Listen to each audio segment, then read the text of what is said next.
million over 7 years to 43 climate change skeptic groups.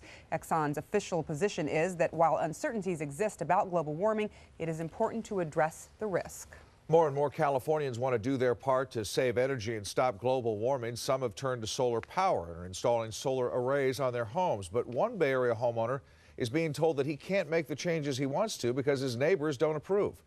Consumer editor Tom Vakar has the story. Though Rick Moorfield says he can afford his current utility bills, he says he's very concerned about global warming and climate change and wants to install a solar electricity system on his Danville home.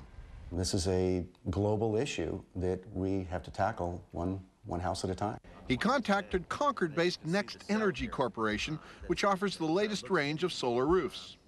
We lay these panels flat onto the roof, and we design them and install them with the roof lines, so they look aesthetically pleasing. We filled out the paperwork and submitted the paperwork to the local homeowners association, and I didn't think it was any big deal because the state of California has guidelines and protections in there to allow us to do this.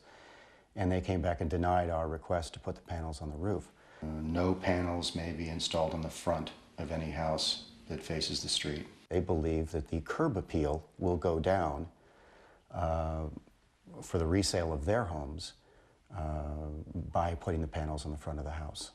But NextEnergy says, so our system here is going to perform better on the front part of this roof and give him a better economic return on investment than looking to the rear of the home. In an attempt to encourage solar power, the legislature passed and the governor signed a law that says, quote, any covenant, restriction, or condition that effectively prohibits or restricts the installation or use of a solar energy system is void and unenforceable. The Homeowners Association would not grant an interview, but wrote that Moorfield was not only aware of the association's rules when he bought the house, but that the law allows the association to restrict where solar systems may be installed. Solar energy is our future. It needs to stop being viewed as perhaps something that might devalue property. Instead, it ought to be a badge of honor. Consumer advocates have this take on the controversy, one which is sure to spread as more residents and homeowners associations choose to go solar. So if that means reining in homeowner associations a bit to make sure that we see the energy policy followed through, if there is any such cutting back on their rights, then I think it's a fair trade-off for the state.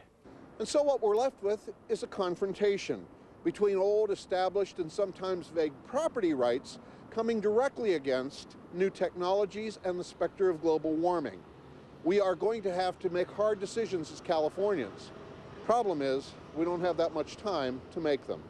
I'm consumer editor Tom Vakar, KTVU Channel 2 News.